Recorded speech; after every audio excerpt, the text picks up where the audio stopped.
Hello everyone, my name is Kirti and I am an assistant professor in ITM. Today I am going to share some accounting treatment of certain items in preparation of balance sheet and statement of profit and loss. This is part 3rd in corporate accounting.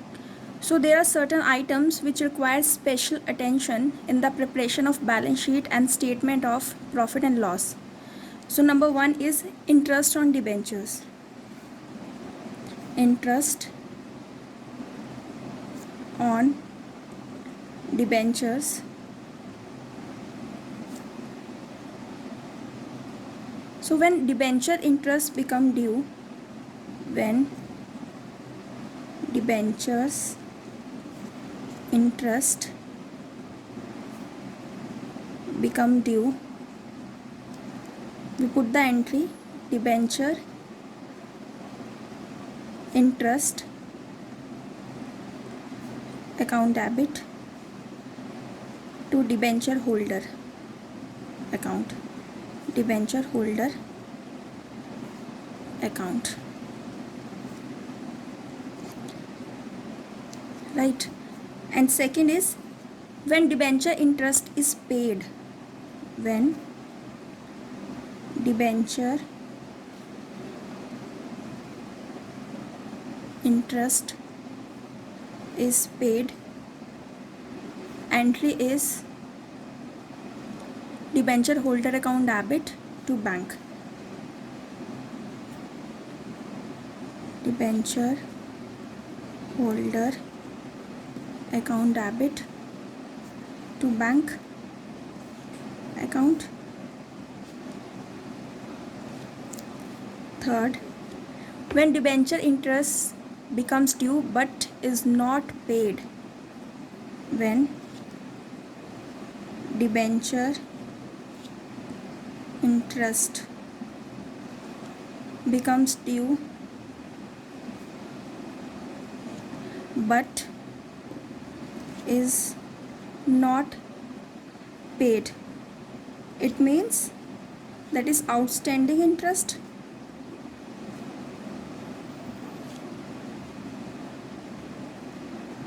Right? So the entry comes is in debenture interest account debit, debenture interest account debit to outstanding debenture interest, to outstanding debenture interest. ठीक है ना बच्चों? ये कब की entry है? जब debenture interest due तो हो चुका है बट पेड नहीं हुआ, जिसे हम कहते हैं एक्रूअल बेसिस, तो यानी इंटरेस्ट जो है वो आउटस्टैंडिंग है, राइट? अब मैं एक ट्रायल बैलेंस लेती हूँ एग्जांपल के लिए. Trial balance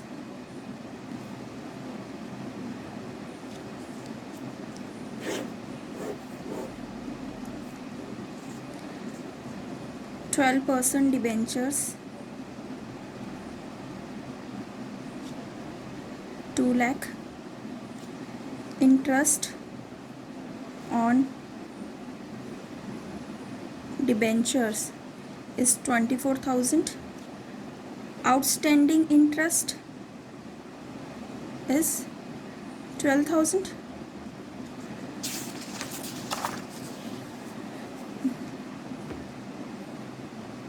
Now the question is give adjustment entry for outstanding interest. Give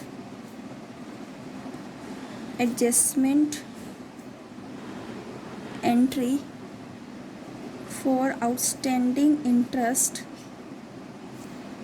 and also give related disclosure. This is an example. In statement of profit and loss account and in balance sheet, right?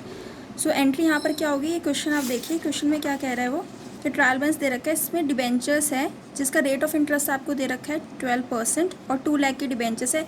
Interest जो है वो 24,000 है और outstanding कितनी है 12,000। It means total interest तो 24,000 था but अभी आउटस्टैंडिंग 12,000 है, यानी 12,000 पेड हो चुके हैं। तो आपके पास एंट्री किस चीज़ की होगी, जो अभी आपके पेंडिंग है, आउटस्टैंडिंग है, एंट्री क्या होगी, debenture interest account debit, debenture interest account debit to outstanding debenture interest 12,000।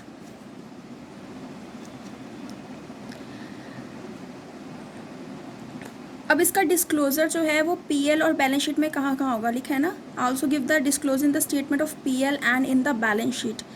तो यहाँ पर disclosure in the PL, disclosure in statement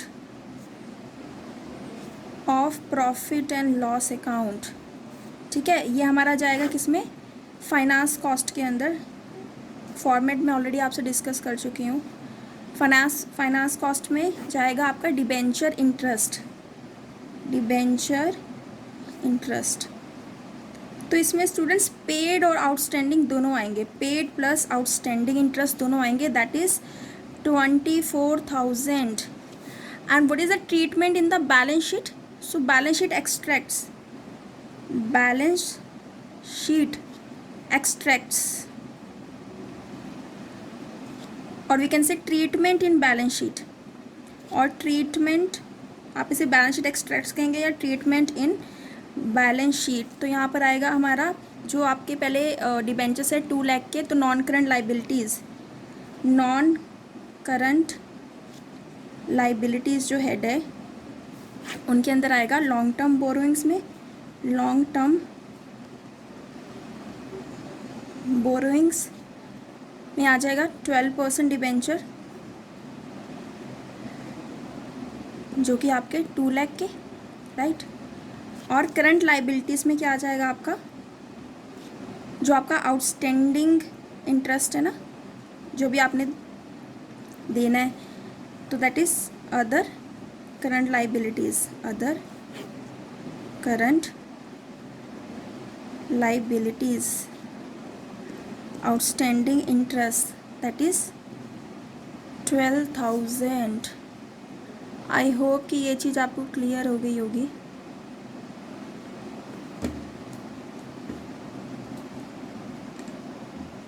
right,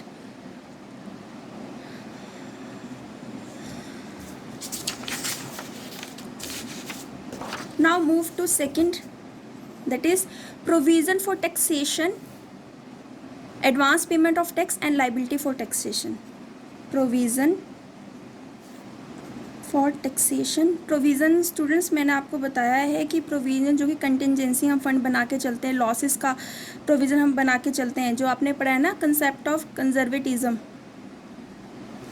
accounting principles में आपने पढ़ा हुआ है।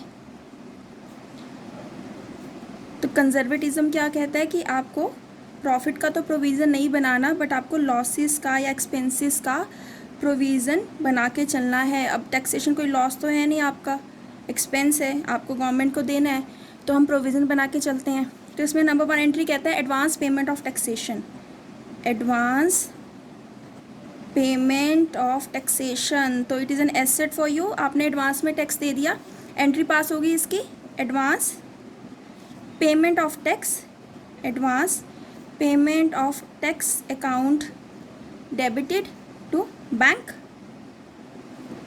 ठीक है।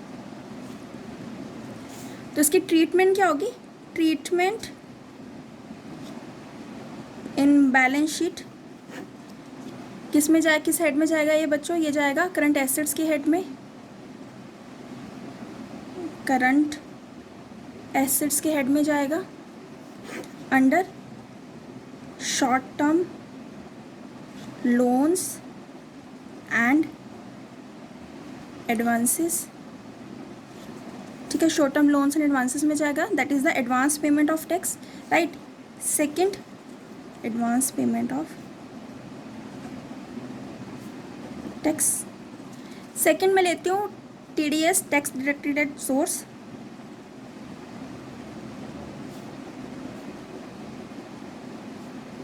TDS. For example, interest received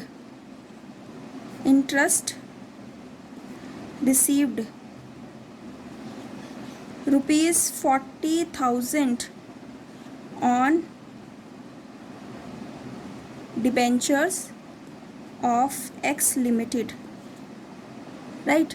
और TDS रेट फॉर एग्जांपल आपको दे रखा है, TDS rate is 10%. So the following entry has been passed. क्या एंट्री होगी? बैंक अकाउंट डेबिट, इंटरेस्ट आपको मिला है, बैंक में आपका TDS लगा 10%. आपको इंटरेस्ट मिला था 40,000 का, बट आपको TDS लग गया, तो इट मीन्स 10% TDS लगा, तो 4,000 आपके TDS अकाउंट में जाएंगे, तो बैंक में आपका कितना पैसा आएगा? 36,000. Bank account debited 36,000.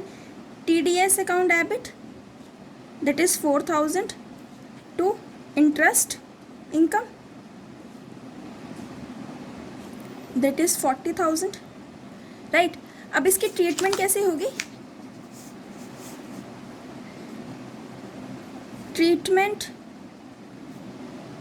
इन बैलेंस शीट कैसे ट्रीटमेंट होगी? ये जाएगा आपके करंट एसेट्स के हेड में, करंट एसेट्स, ठीक है. TDS की बात हम कर रहे हैं ना, तो TDS की ट्रीटमेंट कैसे होगी? करंट एसेट्स के हेड में short term loans and advances, ठीक है.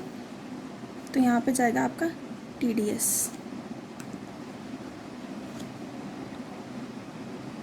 Right students. So I hope ये एंट्रीज आपको क्लियर हो गई होगी. So thank you so much. That's all for today.